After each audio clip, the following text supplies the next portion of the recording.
Orang bekerja kepada seseorang itu seperti kita kerja untuk Tuhan.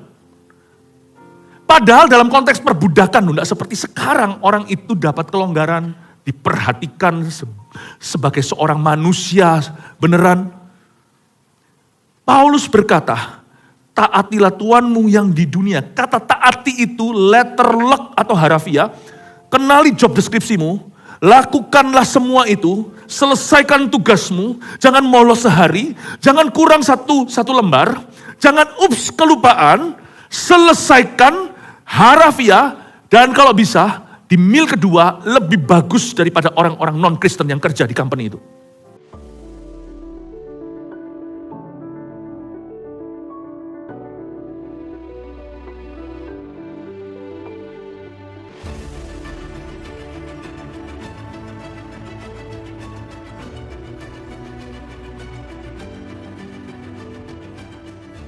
Murnikan hati kami selalu, biar Tuhan bertata di tempat tak terlihat. Dimulai di alam motivasi kami, Engkau bekerja dengan dahsyat. Jadikan kami pengikut-pengikut Tuhan di setiap jalan hidup. Kami tidak berubah di gereja, di tempat kerja, di keluarga kami, di rumah. Jadikan kami orang yang sama, yaitu orang yang berpusat pada Kristus. Urapi kami, dan kami ingin sungguh-sungguh ya Tuhan menaruh hidup kami di altar-Mu. Pakailah hidup kami di hari-hari ke depan Tuhan. Kami percaya ya Tuhan, hidup kami Kau jamin. Dan kami minta agar Kau memakai hidup kami Tuhan. Jangan jadikan kami produk sia-sia sekalipun kami adalah produk anugerah. Tolong kami Tuhan menjadi orang benar di masyarakat. Menjadi orang yang betul di keluarga kami. Jadikan kami orang-Mu ya Tuhan. Kami mau bersekutu dengan Tuhan Yesus lebih erat, lebih dekat. Baik lewat kebenaran, sampaikan sabda-Mu, beri kami roh hikmat dan wahyu, dan hamba-Mu yang menyampaikannya sembunyikan di balik salib-Mu. Dalam nama Yesus, amin. Shalom semua, puji Tuhan. God bless you, katakan kanan kirinya, God bless. Silakan duduk. Hari ini saya berkhotbah 3 kali, tema besarnya rumah dan tangga. Saya bayangkan rumah tangga itu harus ada anak-anak tangganya. Mungkin rumahnya nggak berloteng. Tetapi untuk membangun keutuhan family atau kehidupan ini, kita harus ngerti tangga-tangga yang benar. Kebaktian terakhir ini saya mau bicara soal pegawai kita. Karena bagian dari yang namanya extended family atau keluarga extension. Itu adalah orang-orang yang bekerja untuk kita. Bisa jadi pengemudi, ART, asisten rumah tangga, atau pegawai juga di company. Mereka juga somehow keluargamu yang Tuhan percayakan kepadamu. Percaya enggak? Mereka sangat berpengaruh di rumah tangga Anda.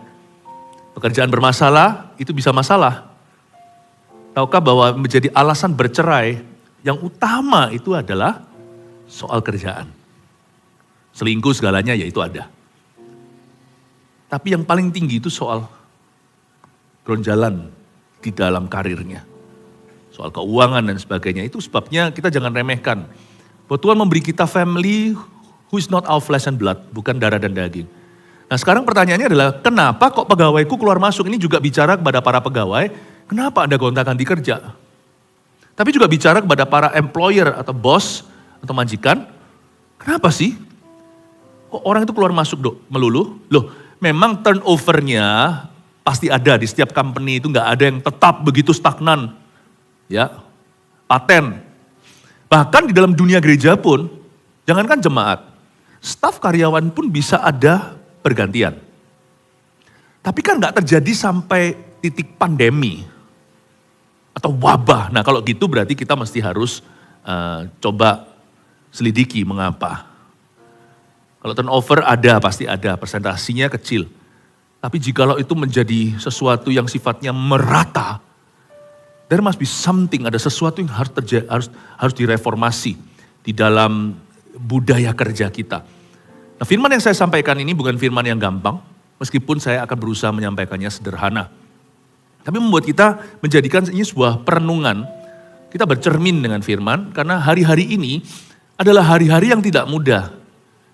Orang dapat kerja itu susah, mempertahankan kerjanya lebih susah. Karena itu orang-orang Kristen harus punya etika kerja yang super tinggi. Karena kita ini adalah terang dan garam dunia. Kita nggak otomatis akan bisa translate atau menerjemahkan dengan baik. Kadang-kadang manusia Kristus yaitu kita ini orang Kristen itu pilih-pilih apa yang boleh, apa yang kita sebut rohani. Sebenarnya kita mengerti dari firman yang akan saya bagikan bahwa pekerjaan kita sifatnya spiritual, meskipun bukan spiritual ministry. Anda jualan, sekretaris, Anda bagian marketing, bagian purchasing, atau di sini ada yang entrepreneur. Do you know that the nature of your work just because you're a Christian, karena Anda Kristen, maka hakikat kerja Anda itu langsung sudah spiritual, karena you are a spiritual person. Anda adalah manusia rohani. Maka saya ajak kita untuk melihat sekarang ya apa yang menjadi kehendak Tuhan bagi orang-orang bekerja, baik atasan maupun bawahan, anak buah ataupun pemimpin perusahaan, business owner ataupun karyawan. Kita lihat sekarang Efesus pasal 6 ayat 5 sampai 9, jadi nggak banyak, hanya 5 ayat saja. Oke. Hai hamba-hamba, taatilah Tuhanmu yang di dunia dengan takut dan gentar dan dengan tulus hati. Sama seperti kamu taat pada Kristus. Jangan hanya di depan mereka saja untuk menyenangkan hati orang, tapi sebagai hamba-hamba Kristus yang dengan segenap hati melakukan kehendak Allah. Dan yang dengan rela menjalankan pelayanannya seperti orang-orang yang melayani Tuhan dan bukan manusia. Kamu tahu bahwa setiap orang baik hamba maupun orang merdeka, kalau ia telah berbuat sesuatu yang baik, ia akan menerima balasannya dari Tuhan.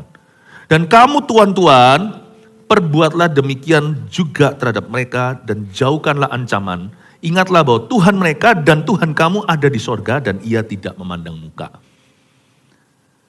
Gak bisa pound for pound, gak bisa apple to apple. Ayatnya di sini itu dari 5 ayat yang kita baca, 4 bicara kepada kaum namanya hamba. Artinya orang yang bekerja untuk seseorang atasan. Tapi 1:9 yang ayat 9 itu hanya 1 ayat, tetapi itu sudah seperti palu godam. Boom! Hai tuan-tuan. Ada balance of power yang luar biasa. Firman Tuhan itu sangat seimbang. Dia tidak pernah tebang pilih, tidak pernah pandang bulu, tidak pernah pilih kasih. You see, Tuhan itu mengasihi setiap anak-anaknya, apapun profesinya, apapun statusnya. Dia ingin mereka menjadi seperti Kristus. Menjadi serupa dengan Kristus itu bukan hanya di dalam gereja, tapi di mana saja. Gereja adalah tempat kita merayakan Kristus bersama. Gereja adalah tempat kita dimuridkan secara sengaja, tetapi ujian kita sesungguhnya di marketplace atau di mana Tuhan menempatkan kita. Pertama-tama tentunya paling lama kita itu berada ya di rumah kita. Lalu setelah itu di tempat kerja. Unda-undi 11-12 itu orang kerja sama orang di rumah. Jadi di situ tempat ujian kita. Orang Kristen gak boleh gagal. Nah, buat apa kita belajar berenang, nanti waktu nyemplung air, kita kelelep. Kita belajar berenang itu di dalam pemuritan. Tapi pada waktu kita dilepas di airnya, air bicara tentang kehidupan. In your life. Dan kita harus ngerti, gaya dada, gaya bebas, tapi jangan gaya batu tenggelam namanya. Kita lihat ayat 5. Hai hamba-hamba. Please understand bahwa Efesus ini, di zamannya Paulus, ada satu sistem yang kurang bagus. Puji Tuhan sekarang sudah ditiadakan. Karena mereka belum lagi zaman modern, di mana disuarakan pri kemanusiaan, keadilan. Meskipun sekarang toh di dunia juga gak ada keadilan, tetapi paling tidak kan orang sungkan. Zaman dulu itu lebih terang-terangan. Karena dulu masih zamannya perbudakan. Slavery. Efesus ini adalah gereja Yunani. Mereka bukan orang-orang Yahudi jajahan. Banyak di antara mereka itu orang-orang yang berkedudukan, yang Greek culture atau kebudayaannya itu Yunani, orang Itali, orang luar negeri, non-Yahudi. Jadi Paulus itu harus bisa juggling untuk mengimbangi. Karena dia berasal dari gereja yang awal mulanya terjadi kebangunan rohani Yahudi, pergi ke Antioquia, gereja mula-mula di Yerusalem, sekarang campur. Jadi di dalam zaman slavery perbudakan, masuklah di dalam sistem gereja, majikan maupun hamba. Ini bukan pegawai ya, bukan karyawan. Ini sudah ditiadakan sekarang. Masih ada mungkin sisa-sisa sedikit di belahan dunia mana. Tapi di dunia bebas modern, peradaban sekarang modern ini, udah dikecam namanya perbudakan. Karena orang-orang zaman itu, perbudakan itu, berarti para hamba ini dianggap properti majikan. Mereka bukan dianggap manusia. Mereka diperjualbelikan. Seperti Amerika kuno gitu, lihat giginya. Oh ini kuat ototnya, berapa? Mulai ada yang namanya bidding atau mulai ada yang namanya, apa itu bidding kalau bahasa Indonesianya? Lelang. Tapi yang dilelang orang. Nah Paulus tidak kondon, dia tidak merekomendasi sistem ini, tetapi dia belajar untuk menyerahkan apa adanya dan memprosesnya untuk Tuhan. Dan dia bisa melihat bahwa Tuhan bisa bekerja dalam setting apapun juga. Pahami loh ya, ketika Paulus berkata, hai hamba-hamba, ini bukan staf karyawan, ini dia bicara kepada real true slaves. Budak-budak beneran yang diperjualbelikan sebagai benda atau properti majikan. Kalau Anda baca nanti dalam surat Paulus ada juga yang dia nulis kepada seorang majikan yang sama seorang budaknya yang lari masuk penjara, Paulus tobatkan. Kitab itu namanya Filemon, dia bicara kepada Onesimus. Nah mereka ketemu ini gimana? Dia tidak mengubah sistemnya, karena Paulus urusan kerajaan Allah, dia tidak masuk ke politik praktis, nanti bergulir dalam sejarah, perbudakan di-erase atau dieliminasi. Tapi sekarang dia serahkan whatever, apapun itu juga, pokoknya kalau sana Kristen lahir baru, then you belong to God, berarti Anda miliknya Yesus. Tidak berubah tiba-tiba, kecuali penjahat dia bertobat. Tapi kalau sistemnya dia dulu kerja sama orang, dia tetap kerja sama orang. Dia bos, ya tetap bos. Tinggalan dalam keadaan ketika Allah memanggilmu, tapi muliakan Tuhan di situ. Nah ini intinya, you have to glorify God. Waktu Tuhan memanggilmu, keadaanmu seperti apa? Kecuali kalau itu dosa, dulu pelacur ya jangan. Makanya itu ada wanita yang diusir 7 roh jahat dari tubuhnya. Sakius dulu itu tukang peras, dia berubah. Kecuali kalau itu diharamkan, tapi kalau itu sesuatu sistem yang ada di dunia ini bukan soal boleh atau enggak. Di mana Tuhan memanggilmu, di situ kau belajar setia, belajar mengamalkan kasih, di situ belajarlah untuk memuliakan Allah, belajarlah untuk mencari kehendak Tuhan di dalamnya, dan carilah alasan untuk melayani. Hai hamba-hamba ini, hai budak-budak. Coba sekarang kita lihat.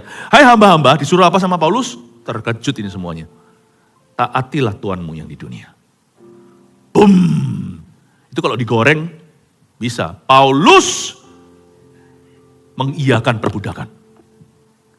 Ini kalau digoreng zaman ini, jadi. Langsung viral. Semua orang mengecam Paulus. Ya, pengkhotbah macam apa ini? Semua orang mengutuki. Paulus nggak urusin. Ya. Mau ada yang sistemnya kerajaan, ada sistemnya demokrasi, ada sistemnya apa? Di mana Tuhan taruh? Dia cari kesempatan agar Tuhan dimuliakan. Dia akan ajak setiap orang untuk mengikuti nurani yang bersih. Dan dia lemparkan satu pertanyaan, apapun circumstance atau kondisimu, how can you, bagaimana caramu memuliakan Tuhan di situ? Hai hamba-hamba, taatilah Tuhanmu yang di dunia. Gak berhenti di sana.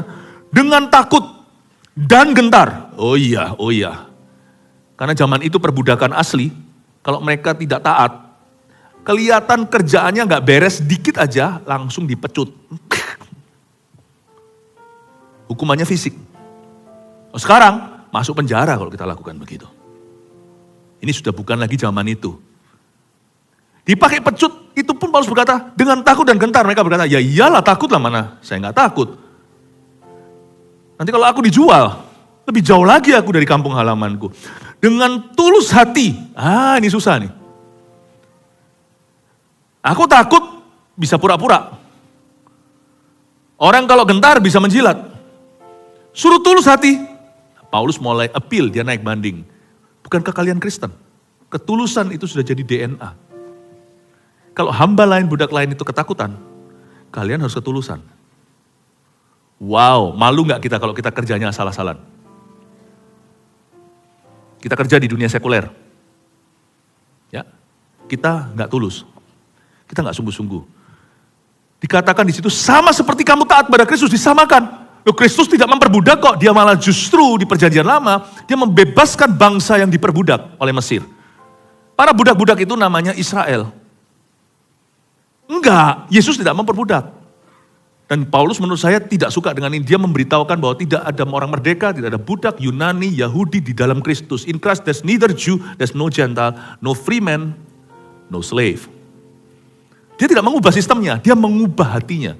Dia mengubah motivasinya. Dia mengubah sifat mereka. Dia mengubah karakternya. Bahkan dia mengubah urapan mereka. Jadi di zaman Paulus itu terjadi satu revolusi sebelum terjadi di masyarakat, terjadi di gereja. Di gereja itu mantan ketemu. Hati-hati tapi ya, jangan sampai cinta lama membara. Di gereja musuh ketemu. Ini musuh bisnis sama itu ketemu sama-sama. Satu CG. Ayo gimana tuh?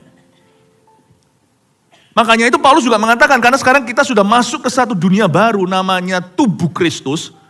Jangan dikit-dikit mentang-mentang langsung pergi ke court. Sudah gak adakah orang Majus di tengah-tengahmu? Kenapa cari keadilan? Ya, dari orang-orang yang tidak takut akan Tuhan.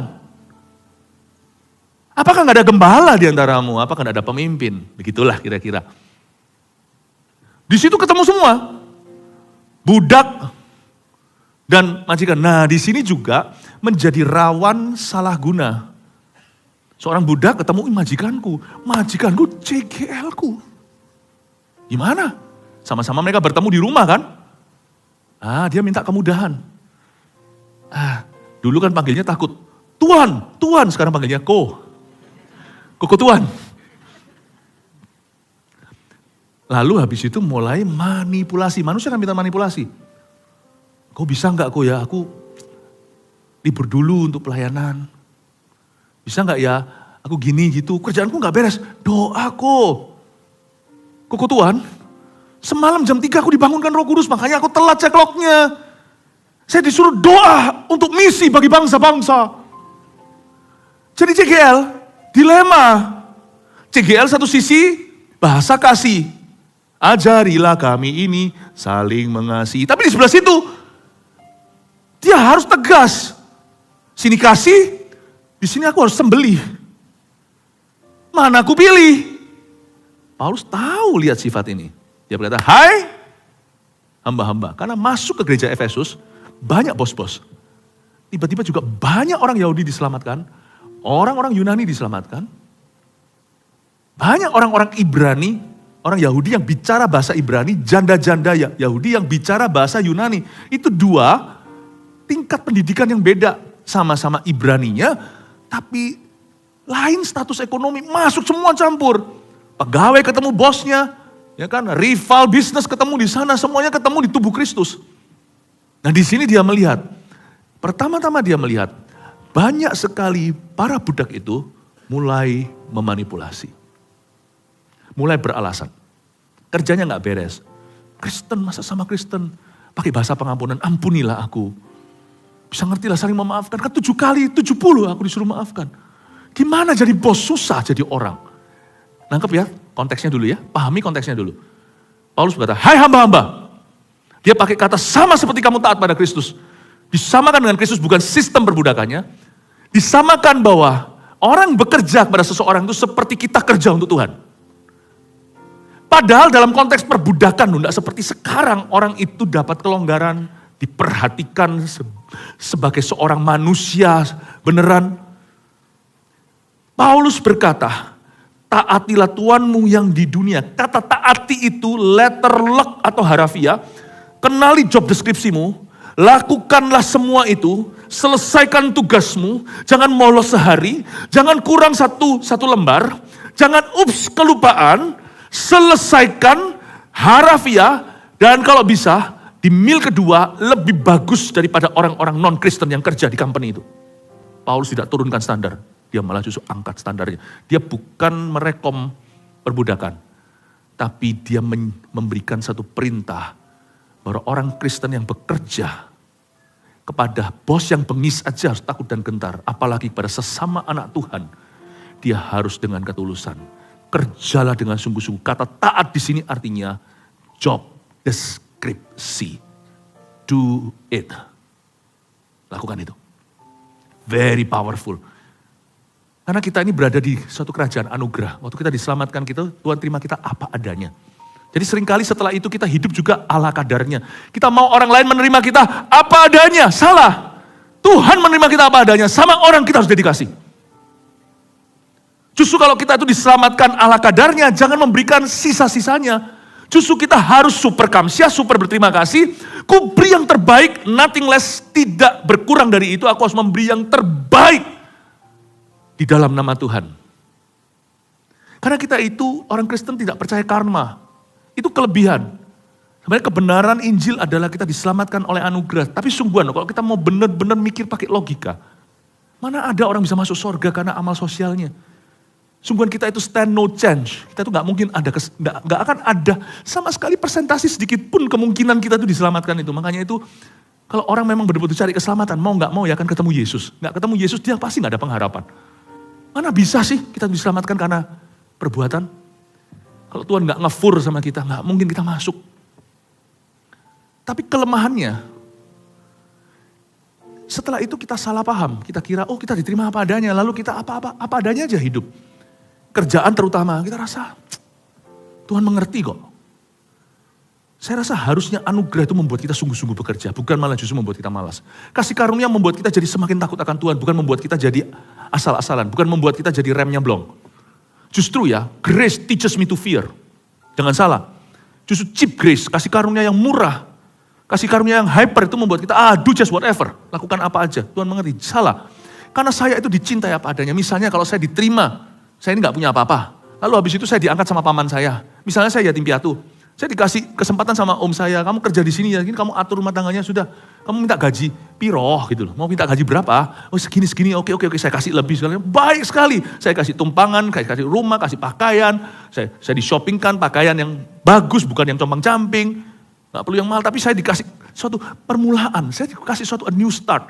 Maka diterima di keluarganya, tante, anak-anaknya semuanya terima saya sebagai salah satu anaknya segalanya. Masa setelah itu saya ongkang-ongkang kaki? Kalau orang itu punya harga diri ya, saya pasti ngomong sama diri sendiri hari itu. Om terima kasih, I'll do my best in your house. Justru saya tidak boleh sia-siakan kepercayaan. Saya tidak boleh sia-siakan anugerah, kebaikan orang. Saya takut kecewakan dia, malah justru tadinya itu mungkin saya takut dipecat, sekarang lebih takut lagi. Sama orang kayak gini saya lebih takut, saya takut mengecewakan dia. Paham ya? Itu efek anugerah. Anugerah harus membuat kita jadi Tuhan. Aku tidak boleh mengecewakan. Hai hamba-hamba, taatilah Tuhanmu. Kata taat ini powerful. Di dunia, bukan di sorga. In the world. Di dunia sekuler, di marketplace, di tempat kerjamu. Taatilah Tuhanmu itu artinya lakukan job deskripsimu. Dari Tuhanmu yang bengis. Apalagi kalau kau punya Tuhan yang baik. Kalau Anda punya majikan yang sangat-sangat oke lah. Jangan justru kita dikasih hati minta rempelah. Amin Bapak Ibu Saudara. Orang Kristen itu harus tahu diri. That my life is a gift. Karena hidupku adalah satu kado dari Tuhan pemberian, maka segala sesuatu di hidupku berupa kepercayaan yang diberikan orang, itu semua kado dari Tuhan. Sebuah peluang itu kado dari Tuhan. Setiap talenta itu kado dari Tuhan. Bukan berarti saya gak akan pernah mengecewakan. Pasti saya berusaha pun pasti masih mengecewakan. Tapi asal hati saya tahu, saya sungguh-sungguh, Tuhan pasti akan bermurah hati dan pasti bersabar denganku. Tadi saya jelaskan parenting itu tidak ada yang perfect. Tapi dalam hidupan kami, saya dan istri saya waktu parenting anak-anak kami pun, Tuhan itu seperti ngomong sama saya begini loh, it's okay to make mistakes, untuk membuat kesalahan. Kalau kita itu sungguh-sungguh dengan Tuhan itu, ada banyak kemurahan hati, ada banyak grace yang Tuhan berikan along the way, sepanjang perjalanan. Nggak cuma sekali dua kali loh, anak-anak itu tepuk-tepuk, it's okay dad. Saya banyak salah mungkin, it's okay dad. Pernah sekali anak saya bilang, it's okay dad, you are learning too. Wow. Masih belajar, saya lupa anak yang mana. Saya bersyukur, tidak kurang ajar mereka sama saya, sampai hari ini hormatnya luar biasa. Tapi Tuhan kasih saya anugerah, seperti lewat mulutnya anak-anak ini, mulut bayi Tuhan itu bicara. You know, siapa minta, Tuhan seperti ngomong sama saya, siapa, aku gak minta kamu sempurna. Tapi kau harus punya paradigma yang benar. Orang Kristen, dengarkan baik-baik, hai hamba-hamba, kita tidak di zaman perbudakan. Kita jauh lebih enak. Kita punya free will. Makanya sekarang ya banyak pegawai nggak awet. Orang-orang kalau memang sudah masuk kerja itu motivasinya salah. Tidak pernah mau membangun karir, yang maunya hanya job. Nggak mau benar-benar membangun hidupnya. Nanti ya, nggak ada loyalitasnya. Makanya ada ayat di Amsal, orang baik banyak yang ngaku. Orang setia, mana kau cari? Coba baca itu. Loyal people, very hard to find. Loyal staff, loyal pastor, loyal husband, loyal wife, loyal children. Semuanya loyalitas itu pokoknya sulit. Hai hamba-hamba orang Kristen dengarkan. Taatilah Tuhanmu yang di dunia. Taatilah Tuhanmu yang di dunia. Taatilah Tuhanmu yang di dunia. Taatilah Tuhanmu yang di dunia. Taat di sini, ya, bukan berarti kita itu melakukan mereka mau. Ayo korupsi, kamu harus tanda tangan misalnya, jangan bodoh. Karena di Alkitab dikatakan sama seperti kamu taat pada Kristus. Kalau tuannya pakai magic, pakai semuanya kuasa gelap, Anda disuruh terlibat dalam upacara seperti itu, Anda berhak berkata tidak. Karena tidak ada ayat sama seperti kamu taat pada Kristus. Kristus adalah ujung ketaatan kita. Di ibadat tadi saya jelaskan, hai istri tunduklah kepada suami. Ujung penundukan istri adalah Kristus. Seperti jemaat kepada Kristus. Oke, jadi harus tahu fine line atau batasannya. Tapi ayat ini adalah bagi orang-orang yang tidak sungguh-sungguh bekerja. Dikatakan, hai hamba-hamba, taatilah Tuhanmu yang di dunia. Kita lihat ayat yang ke-6. Jangan hanya di hadapan mereka saja untuk menyenangkan hati orang, tetapi sebagai hamba-hamba Kristus yang dengan segenap hati melakukan kehendak Allah. Ada kata, jangan hanya di hadapan mereka. Ada kata, menyenangkan hati orang. Ada kata, hamba-hamba Kristus. Ada kata, dengan segenap hati, jangan setengah-setengah. Ada kata melakukan kehendak Allah. Ada kata kehendak Allah. So, di tempat kerja kita, di mana kita ditempatkan mahasiswa, ibu rumah tangga, whatever, apapun jadi profesimu, kecuali kalau profesinya itu memang diharamkan, pelacur, penjudian, semua yang kriminalitas ya jangan. Tapi kalau pekerjaan Anda itu netral, artinya itu pekerjaan Anda itu pekerjaan yang baik. Oke? Jangan pilih-pilih kalau Anda sudah punya kerja, kalau Anda tidak mengerjakan yang Anda cintai, cintai yang Anda kerjakan. Mungkin di sini ada orang yang sekolahnya mungkin itu, tapi ternyata sekarang jadi ini. Ya sudah, try to love what you do. Mungkin itu bukanlah angan-anganmu, tapi siapa sih hari ini yang bisa dapatkan angan-angan orang-orang zaman ini sekarang punya pekerjaan itu harus bersyukur. Tapi ayat 6 dikatakan, gak berhenti sampai lakukan job deskripsi, tapi Tuhan harus bertata di dunia motivasi. Jangan hanya di hadapan mereka saja untuk menyenangkan hati orang atau hanya untuk demi dilihat manusia doang. Tapi sebagai hamba-hamba Kristus. Di sini dia menyebut kamu bukan budak, kamu hamba Kristus. Bahkan di dalam sistem perbudakan itu tadi, kamu harus melakukan bagianmu. Kalau diajak berbuat jahat ya jangan mau. Kalau diajak menyembah berhala ya Anda tolak. Ya, kalau disuruh bunuh orang lain, tidak mentah-mentah main perintah. Tidak boleh. Kita semerta-merta berdosa demi ketaatan pada Tuhan. Karena Tuhanmu pada akhirnya adalah Kristus. Tapi kalau yang disuruh kepadamu itu adalah job deskripsi. Tugas-tugas yang sifatnya netral. Tapi berat. Jangan ngomel. Paulus berkata. Dia ngomong sama para budak-budak itu, hai hamba-hamba, jangan ngomel. Lakukan itu jangan hanya di hadapan mereka. Jangan hanya lakukan di hadapan orang doang untuk menyenangkan hati mereka. Tapi sebagai hamba-hamba Kristus. Do understand. Ketika kamu melakukan tugas-tugas itu, you are serving Christ. Meskipun ada ayatnya di kalimat sebelumnya, sama seperti kamu taat pada Kristus, mereka harus berpikir begini, aku lakukan ini seolah-olah kepada Kristus. Saya hapus kata seolah-olahnya, memang kepada Kristus. Tahukah Anda, kita gak boleh berpikir seolah-olah. Karena Paulus berkata di ayat 5, dengan takut gentar dan dengan tulus hati, sama seperti kamu taat pada Kristus, dia buat comparison atau perbandingan. Kamu lakukan ini, bayangkan kamu seolah-olah melayani Tuhan. Padahal yang kamu kerjakan itu bukanlah pekerjaan rohani. Kamu lakukan seperti kepada Tuhan. Lalu di ayat berikutnya diperjelas.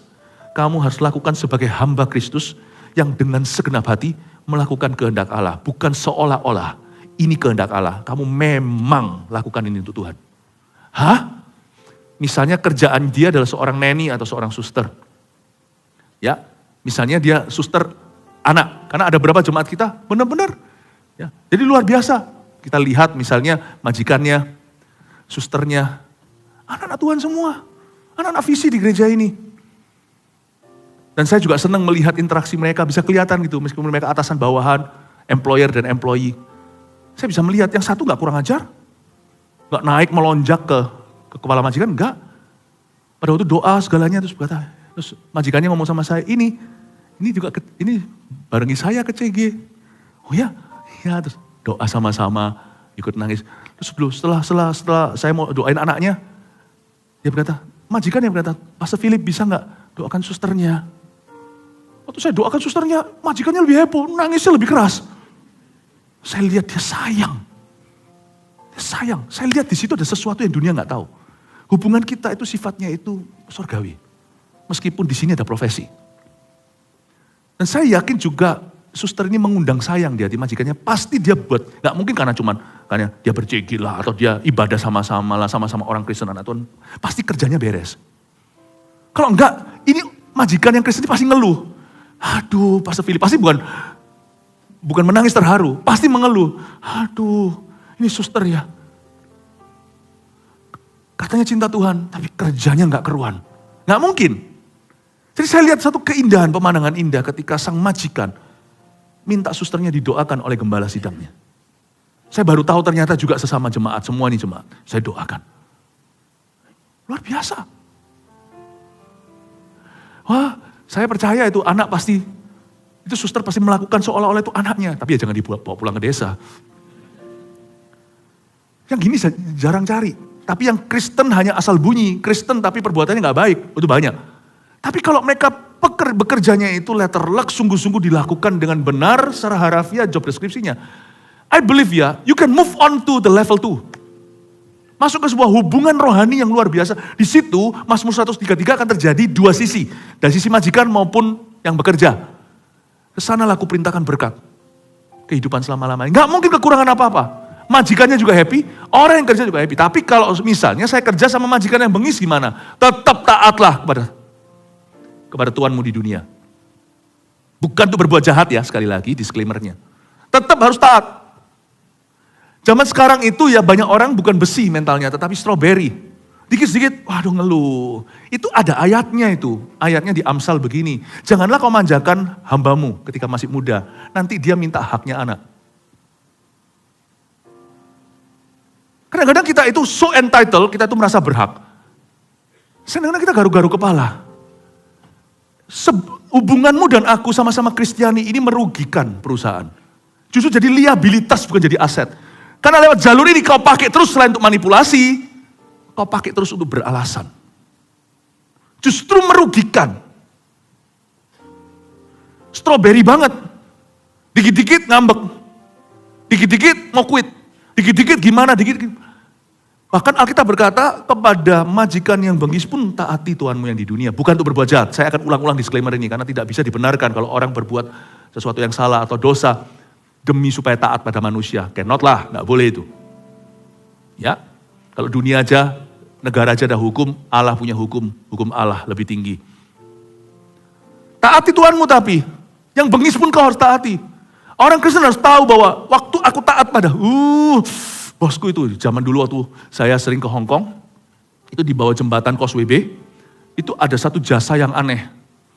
Ada encim-encim, ya, tante-tante tua begitu, duduk di kursi pendek sekali, pakai apa namanya itu, kalau orang Surabaya bilang klompen, itu apa itu namanya? Apa itu? Apa? Sepatu kayu itu loh. Orang itu actually bayar loh. Dia ambil foto bosnya, lalu sama dia dipukuli sampai dikutuki. Ngomong bahasa Konghu. Ya, ngomong apalah. Iya mau kau soa. Fighty lah. Gak tau lah saya asal ngomong. Sekvan lah. Oh Sekvan. Dikutuki, gak layak untuk saya tiru, gak layak untuk saya sekarang, untuk saya katakan. Kutuki bosnya. Bengis. Jadi bayar loh itu meskipun gak mahal. Jadi saya lihat gitu ya tertarik juga. Wow, orang itu saking marahnya gak bisa rasional. Pergi ke orang-orang itu, lalu habis fotonya siapa yang dia benci, dipukul-pukul sampai sama sepatu kayu, sambil dimarah-marahin. Siapa yang tahu yang kayak gini? Nggak tahu. Oh siapa tahu wajahmu pernah deh. Nah, jangan jahat-jahat. Jadi orang. Bayangin. Orang Kristen nggak boleh ngutuki. Anda bukan tante-tante di bawah jembatan. Anda juga bukan pelanggan mereka. Kalau Anda dikutuki, bisakah Anda lihat? Asal dia tidak suruh Anda berbuat jahat. Tapi membuat hidupmu semakin berat. Bisakah Anda lihat? Your boss is like Christ to you. Can you? Can you survive 20 years under a tyrant? Bisa enggak Anda survive 20 tahun kerja di bawah seorang yang benar-benar gak masuk akal? Mungkin bukan yang jahat, yang gimana, tapi juga kadang-kadang yang membingungkan. Beberapa pemimpin bisa membingungkanmu. Leaders who are hard to follow, yang mereka gak selalu akan hard on you. Tapi membuat Anda jadi gak enak kerja di sini. Can you survive? Atau kita mau cari yang enak? Terus kenapa jadi Kristen? Karena Kristen itu salah satu tugasnya adalah pikul salib. Lain cerita kalau kita ada di perusahaan itu gak dibayar. Yang dibayar. Kalau sedikit gak enak budaya, jangan jadi orang yang mudah menyerah. Ada orang berkata Gen Z, sekarang hire Gen Z itu susah karena gampang quit. Saya gak percaya. Itu stereotipe. Saya percaya setiap Gen Z, Gen whatever, kalau sudah dihinggapi di hatinya oleh Roh Kudus, dia penuh dengan Kristus, dia akan jadi orang Kristen yang punya DNA yang beda. Dia bukan strawberry, dia besi, dia tidak akan gampang menyerah. Pada Tuhan yang bengis pun, dia tetap akan taat. Dia tetap akan sungguh-sungguh. Amin Bapak Ibu. Jangan gonta-ganti pekerjaan. Karena seringkali kita ganti bukan karena promosi, tapi karena konflik. Karena gak puas hati. Jangan. Gak bisa berbuah gak hidupmu? Dan juga ada karakter tertentu di dalam dirimu tidak akan pernah penuh. Tabung panah itu gak pernah terisi, ada sesuatu yang tidak pernah terbentuk di dalam dirimu. Lain cerita kalau suruh kerja ujungnya gigi jari, kalau ada di being paid well di sana. Sudah. Dan jikalau Anda memang ada di tempat kerja, kalau memang waktunya sudah hengkang dari sana, pastikan Anda prepare dengan baik. Orang Kristen itu salah satu hal yang membuat kita diberkati setiap kali sebelum pulang dari gereja ada doa berkat. Artinya salah satu harusnya diucapkan oleh hamba Tuhan adalah diberkatilah keluar masukmu. Pastikan masukmu diberkati, keluarmu memberkati orang. Orang Kristen tidak boleh halalkan semua cara. Jadi sekarang Anda lihat ya, banyak orang Kristen not so Kristen di tempat kerja. Not so Kristen. Dan ini kesalahan kita. Dan ini tidak boleh juga kesalahan hamba Tuhan, gereja harus bisa menafsirkan hal-hal seperti ini dengan jelas. Ayat 6 itu bicara di dunia motivasi. Jangan hanya di hadapan mereka, untuk menyenangkan mereka. Di hatimu kau harus punya motivasi. I'm actually doing the will of God. Even if I have to suffer, kalau saya harus menderita karena pekerjaan saya berat. I'm doing the will of God. Tapi Pastor Philip, kalau saya gitu terus kan kapan saya bangun karir? Tunggu dulu, uji motivasi. Yang disebut dengan bangun karir itu apa? Mungkin karena kita iri hati. Kita kira bahwa rumput lebih hijau di sebelah tetangga. Kalau Anda tidak punya a set of skill, nggak punya satu skill yang tepat. Anda kira selalu yang pokoknya yang di tempat lain lebih baik. Nanti Anda mencoba, Anda akan gigit jari ujungnya. Kenapa? Karena Anda tahu di mana-mana sama. Masalahnya nanti kita baru ngerti, itu ternyata dalam diri kita gampang menyerah. Orang yang bekerja berkata, enak ya punya bisnis sendiri. Sekarang yang pusing juga banyak orang yang punya bisnis sendiri. Orang yang punya bisnis berkata, enak tahu gini aku dulu kerja sama orang. Lalu dia lihat orang-orang yang kerja sama orang, stres setengah mati. Jadi sebenarnya di dunia ini, kau akan mengalami banyak pencobaan, tapi kuatkan hatimu, aku telah mengalahkan dunia, itu lebih tepat. Jangan cari mudah, kalau cari mudah, Anda tidak akan sukses. Mau kemana pun tidak akan sukses.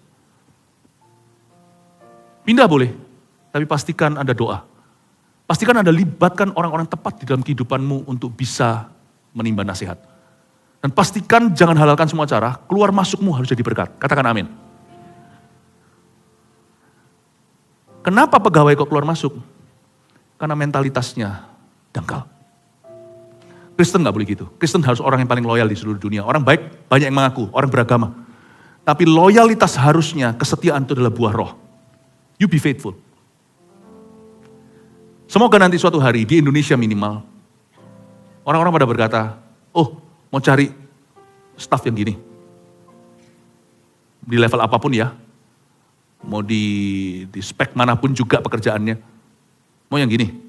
Cari yang Kristen. Semoga nanti semua orang ngomongnya gitu. Bukan, jangan cari yang Kristen. Males. Dan semoga nanti, ini GR-GR-nya kita, dalam pengembalaan kan kita harus cinta gereja kita, karena gereja kita ada kepercayaan Tuhan.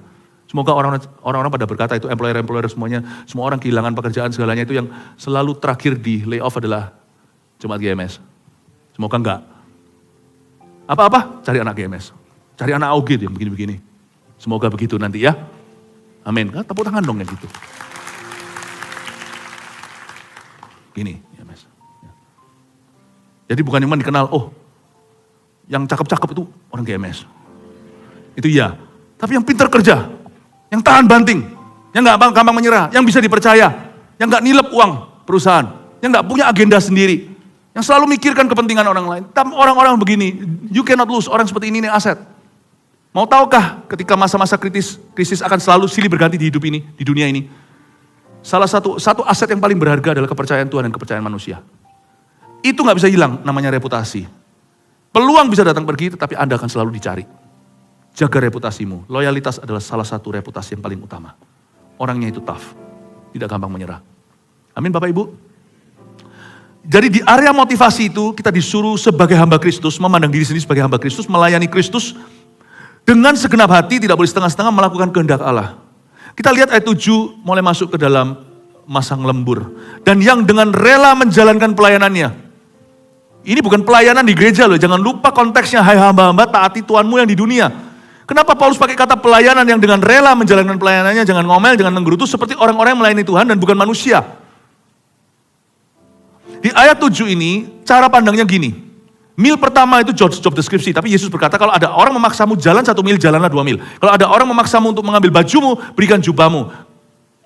Mil kedua adalah melakukan sesuatu beyond job deskripsi, ya, dan Anda lakukan dengan sebaiknya. Alkitab berkata dengan rela kau jalankan pelayanan itu. Saya anggap kalau job deskripsi saya begini, misalnya saya harus ngembur sedikit atau apa segalanya, saya belajar untuk perhitungan. Tidak perhitungan itu bukan berarti saya tidak dibayar uang lembur, bukan begitu, tetapi saya belajar untuk bersuka cita di dalam pekerjaan saya. Kalau saya mau hitung-hitungan gitu itu orang kecil. Tapi kalau saya belajar untuk dedikasi, nanti Tuhan akan kasih saya reward. Kalau orang tidak memberinya reward, saya luput dari pandangan, Tuhan akan. Orang Kristen kalau bekerja di dunia kerjanya, dia harus beriman. Tidak boleh kau tinggalkan iman di gereja, kau harus bawa iman itu. Sekalipun ketika Anda diabaikan, dilalui. Aku yang mati-matian sana dipromosi, percayalah, promosi, peninggian datang bukan dari timur barat, tapi dari atas. Alkitab berkata kau dengan rela menjalankan pelayanan, mil ke-1 adalah sesuai job deskripsi, atau sesuatu yang lebih dari itu yang kau lakukan. Dan kau tahu, kalau kita tahu itu sudah ada dalam jalur pekerjaan kita. Kalau kita lakukan itu, saya selalu punya pandangan, I'm doing this sebagai ministry. Ministry itu tidak semua di gereja. Misalnya kalau saya di dalam situasi pekerjaan saya, tidak tahu pekerjaan gimana ya, apa, terserah Anda pikirkan sendiri pekerjaan Anda. Saya harus melakukan sesuatu yang saya rasa itu bukan di luar, tetapi sesuatu ekstra. Minimal gak tentu waktu itu, tapi ekstra perhatian. Misalnya teman saya ada sedikit gak tahu gimana, itu urusan lu, urusan gua. Tapi saya bantu itu kan gak ada dalam job deskripsi. Saya bantu dia, gini loh, gini caranya, gini, mungkin newbie, orang baru. Apa yang saya lakukan, bukan melenceng, tapi beyond what I'm told to do, apa yang diharuskan saya lakukan, itu saya anggap itu sebagai ministry pelayanan. Dan saya akan bilang sama Tuhan seperti Nehemia. Bukan jual jasa, you see. Kalau orang jual jasa itu orang yang suka umbar-umbar jasanya. Tapi setelah itu diam-diam saya akan punya hak wewenang untuk bicara sama Tuhan. Sekalipun Tuhan tidak hutang apa-apa. Saya akan bicara sama Tuhan, doanya Nehemia. Please remember me, oh Lord. And remember my family. When you do something extra for other people. Gak harus in God's name, dalam nama tuh Yesus. Orang lain harus dengar, dalam nama Yesus. Kaget orang kau tengking. Tapi di dalam hati kau lakukan itu untuk Tuhan. Anda punya hak untuk melirik ke tahta dan berkata, remember me, oh God. Baca Nehemia, ingatlah aku Tuhan. Ingatlah apa yang telah kulakukan untuk umatmu. Barang siapa memberi secangkir air sejuk ini karena dia adalah muridku, dia akan pulang tanpa upahnya. Barang siapa melakukan sesuatu paling kecil pada orang itu, bahkan memberi pakaian pada orang yang telanjang, itu bukan orang Kristen mungkin. Barang siapa mengunjungi seorang di tempat tahanan, you doing it for me. Tahukah? Bukan hanya pelayanan yang kau lakukan pada umat Tuhan, tapi pelayanan yang kau lakukan dalam pekerjaanmu, sesuatu yang ekstra kau lakukan, itu Tuhan anggap sebagai your ministry. Itu memberi kita suatu hak wewenang untuk menoleh dan melirik ke surga berkata, remember me. It's a beautiful relationship with God. Kita mau selalu berada di posisi seolah-olah memiutangi Allah. Saya akan selesai dengan ini. Ayat 8 dan 9. Kamu tahu bahwa setiap orang baik hamba maupun orang merdeka, kalau ia telah berbuat sesuatu yang baik, ia akan menerima balasannya dari, gak tentu dari majikannya. Dari Tuhan. Saya jelaskan nanti ya. Jadi ternyata ada upah yang bukan berupa gaji yang Tuhan beri. Ada orang dunia berkata hoki, atau rezeki atau apa, atau keberuntungan, atau kemujuran. Tuhan berkata itu kebajikan, kemurahan. Ada sesuatu yang Tuhan berikan, tidak bisa kita hitung semua by income, dividen, gaji, salary, nggak bisa. Jangan kita picik. Kalau kita kerja untuk Tuhan, itu lihat Tuhan. Kalau kita main tenis lagi turnamen, jangan lihat scoreboard yang nanti dicemesin terus sama orang. Jangan hitung dollar for dollar, berapa perhitungannya terlalu main. Jangan. Perhatikan court, lapangan. Perhatikan lawan. Perhatikan raketmu, perhatikan bolanya. Main dengan benar, jangan lihat ke skornya terus. Karena Tuhan punya upah yang tidak bisa kau lihat. Dan kamu tuan-tuan, perbuatlah demikian juga terhadap mereka dan jauhkanlah ancaman. Ingatlah bahwa Tuhan mereka dan Tuhan kamu ada di sorga dan ia tidak memandang muka. Saya langsung sekarang ke poinnya, ada 6 poin. Dan sambil ini 6 poin jalan saya akan jelaskan sedikit demi sedikit, lalu kita selesai. Kenapa pegawai keluar masuk? Ada 2 sisi ya, dari pegawainya dulu. Saya tadi banyak bicara dari sisi hamba-hamba, tapi nanti dari tuan-tuannya saya pastikan kita semua dapat porsi untuk hidup dalam kebenaran. Number 1. Kenapa pegawai keluar masuk? Kenapa pegawaiku keluar masuk juga? Anda juga bisa cek ini. Ya, ini bukan konklusi, tapi ini sebagai introspeksi. Ujilah, apakah karena hamba yang gagal mengabdi? Atau Tuhan yang gagal menggaji?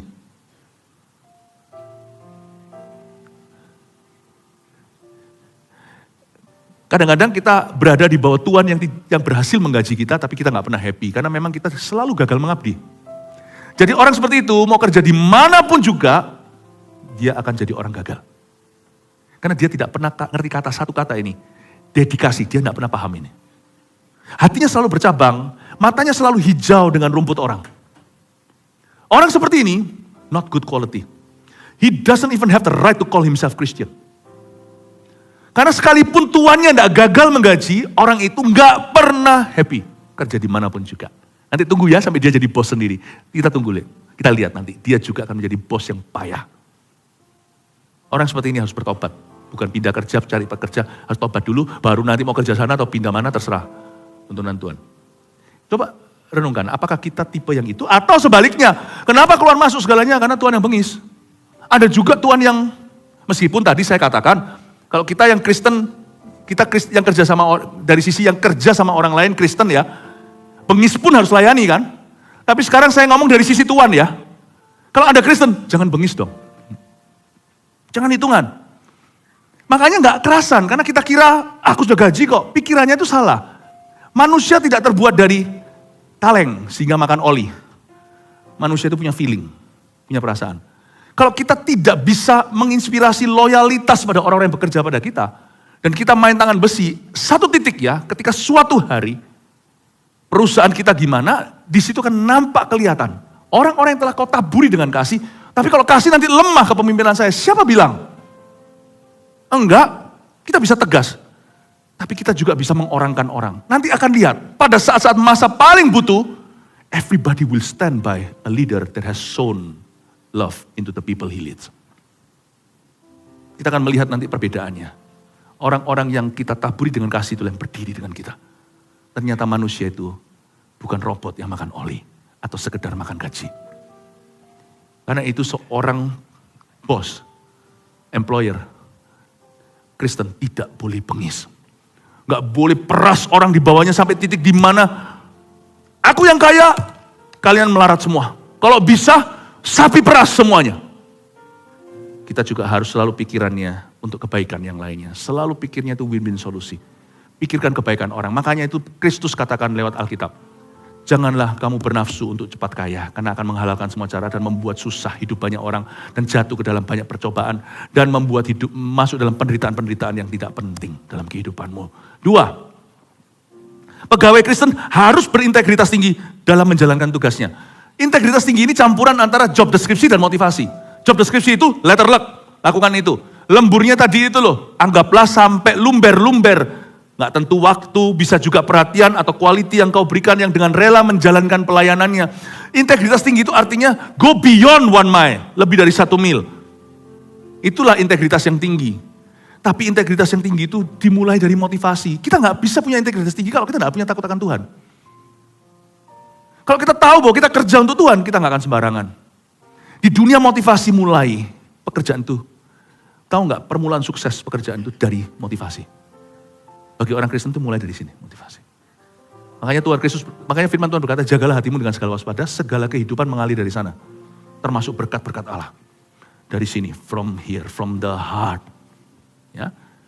Saya juga sama kalau saya mulai melihat, nah sekarang kalau di gereja ya tentunya itu sudah jadi norma, itu sudah jadi standar. Misalnya kalau di tempat kerja, kalau saya lihat seorang mulai selingkuh ya, udah gak beres bentar lagi tuh. Kalau itu rekanan, kalau itu adalah partner kerja, saya lihat kalau dia bisa khianati istrinya sebentar lagi, siapa aku akan dia khianati pasti.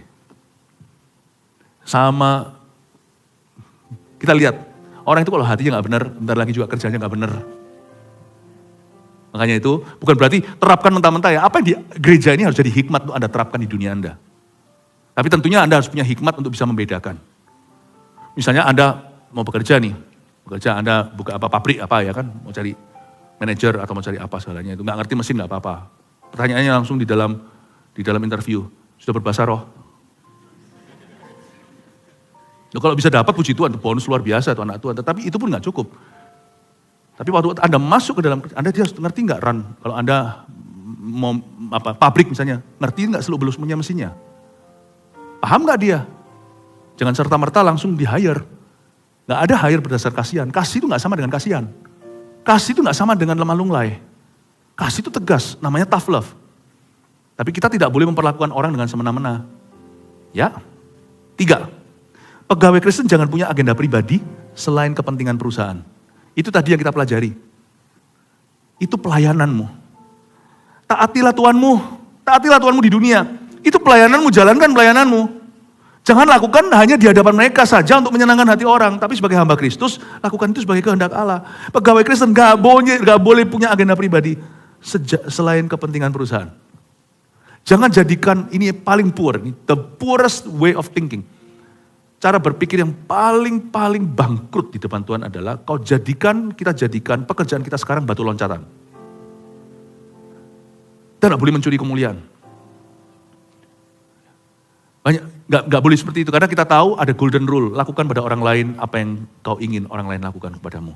Don't do this if you don't wish someone else would do this to you. Pegawai Kristen gak boleh punya agenda pribadi selain kepentingan perusahaan. 4, bos Kristen, mulai masuk ke bosnya nih. Bos Kristen harus menjadi teladan dan budaya kerja perusahaannya. Jadi bagus sekali dikatakan gini, kamu tuan-tuan, ayat 9, perbuatlah demikian juga terhadap mereka. Saya suka kata perbuatlah demikian juga, kau jadi teladan. Bos Kristen harus jadi teladan, dia harus jadi budaya kerja perusahaannya. Nggak boleh asal main perintah, memberi perintah boleh, jangan asal main perintah. Tunjukkan teladannya, kau jadi kebudayaannya. Kalau kita di posisi tinggi, Alkitab berkata, kepada siapa Tuhan memberi lebih, dia menuntut lebih. Jadi orang yang di posisi bos atau employer atau seorang majikan atau seorang tuan, dia harus menjadi, meskipun dia nggak bisa kerjakan segala sesuatu, makanya dia butuh bantu, tapi dia harus menjadi teladan. The culture of a company, the culture of a church will not go beyond the culture of pastor. Gereja bukan perusahaan ya, tapi saya kasih dalam segala macam bidang. Dan juga tidak akan go beyond CEO, manager, direkturnya, tidak akan go beyond that. You are the culture of your work. 5, bos Kristen jangan main ancam, tapi membangun komunikasi yang baik. Apa yang membuat kita itu beda adalah karena mulut kita itu ada penjaganya. Makanya ada ayat, berjaga-jagalah di pintu bibirku. Karena itu kita, instead of bukannya kita emosi, pakai semua macam perkataan yang tidak perlu, kita harus minta hikmat Tuhan seperti Salomo. Perkataan kita itu tajam, bukankah kita ini di dalam dunia kata-kata, yaitu firman Allah. Kita minta bukan fasih lidah untuk berkhotbah, tapi kita minta untuk bisa menaruh pergumulan, pemikiran kita, perasaan kita di dalam kalimat yang jelas. Dan kita minta Tuhan, satu karunia dari 9 karunia Roh Kudus. Kita kira 9 karunia yang ada di Korintus itu adalah untuk karunia ministry only. No, itu karunia kehidupan. Salah satu yang pertama yang muncul dulu adalah the words of wisdom. Karunia berkata-kata dengan hikmat. Kata-kata hikmat adalah kata-kata yang tidak perlu banyak kalimat. Tapi sedikit, tapi kena, dan lain waktu diulang lagi, tidak sedahsyat itu. Kata-kata itu tidak perlu penjelasan lebih, ketika diutarakan itu langsung ke duduk perkara dan langsung menunjukkan jalan keluarnya. You ask for that. Makanya itu seorang pemimpin, seorang bos yang takut akan Tuhan, dia gak akan sebodoh itu masuk dunia kerjanya tanpa Tuhan Yesus. Karena dia tahu Yohanes 15 berkata, tidak bisa kita berbuat apa-apa di luar Tuhan. Baik Anda adalah seorang pemimpin di dalam bidang tertentu, ataupun di dalam ministry, dalam gereja, kita semuanya yang berada di kursi panas itu, kursi Musa, sebagai seorang pemimpin bangsa atau satu divisi or whatever, saya nggak berani keluar rumah sebelum saya berbahasa roh. Mulut saya ini harus dicekal sama Tuhan. Saya bahasa roh tiap hari sebelum saya ke kantor. Supaya kata-kata saya itu tidak muter-muter di padang gurun. Des, des, des, des. Singkat waktu, tidak komplikasi hubungan. Bam, bam, bam, bam, bam. Kerja. Your words have power, communication. Infrastruktur pernikahan, pekerjaan kita semuanya itu ada di mulut. Bukankah Alkitab berkata, jatuh bangun dari mulut? Komunikasi. Karena itu dikatakan di sini, dan jauhkanlah ancaman. Itu kebun binatang semuanya nggak perlu keluar. 6, yang terakhir ini yang saya suka sekali. Tuhan sanggup membalas kebenaran kita dengan berkat yang halal. Bukan halal saja, dengan berkat yang halal dan ajaib di luar gaji yang kita terima. Aneh ya, gaji pas-pasan, tapi sehat walafiat. Nggak perlu obat-obatan. Aneh ya, kelihatannya gajinya banyak, lubangnya sama banyak. Kasih income-nya banyak, susah payah mengikutinya. Tapi ada orang yang bisa mencukupkan dengan yang ada. Kok aneh ya? Tiap bulan aku bisa nabung. Ada pula. Makanya itu bodohlah kita kalau kita selalu mengukurnya itu sama Tuhan itu hanya dengan income kita yang kelihatan. Dan kita rasa gak cukup lalu kita gak jaga hati. Malah justru kehilangan segalanya. Saya percaya Alkitab mengatakan, ingatlah ayat 9b bahwa Tuhan mereka dan Tuhan kamu ada di sorga dan ia tidak memandang muka. Ya. Dan kita, ayat 8, kamu tahu bahwa setiap orang baik hamba maupun orang merdeka kalau ia telah berbuat sesuatu yang baik, ia akan menerima balasannya dari Tuhan. Garis bawahi, ia akan menerima balasannya dari Tuhan. Kata balasan di situ reward beyond salary. Itu konotasinya. Dia akan memberimu reward yang tidak bisa diukur dengan kekuatanmu, porsimu hari ini, aka your salary. Tidak bisa diukur. Tuhan sanggup membalas kebenaran kita. Setiap kalimat yang kita saut ke tahta Allah dengan sopan berkata, remember me and my family, itu diingat. God will bless you. Dengan berkat yang halal dan ajaib. Halal ya. Dan ajaib. Di luar gaji yang kita terima. Bukan dengan mendua hati. Company punya ini dijual ke situ. Customer punya dibagi ke sana. Lalu loyalitas ke sini. Tapi mendua hati, ada kong kali kong sama sana. Tidak kayak begitu, yang kayak gitu Tuhan benci. Karena Alkitab mengatakan Tuhan benci neraca ganda, hati bercabang. Tuhan tidak akan memberi berkat. Semua uang yang kita terima dari yang gituan, sebentar lagi uang itu ada sayapnya. Itu akan fly away. Tapi tidak semua kita bisa ukur dengan uang yang kelihatan. Sebab Tuhan berkata bahwa ia akan membalas, ia akan menerima balasannya dari Tuhan. Bahwa ada berkat yang halal dan ajaib di luar gaji kita. Atau di luar dari income kita hari ini. Yang Tuhan sediakan. Ini misteri, jangan coba selidiki. Ini hanya Tuhan yang tahu, tapi Anda akan alami. Ya, jangan heran nanti, kok bisa aja Anda beli rumah? Jangan heran nanti, tiba-tiba ada aja. Tapi jangan kita motivasi, pegang prinsipnya. Saya tahu Tuhan ngerti kok, harus what to do with you.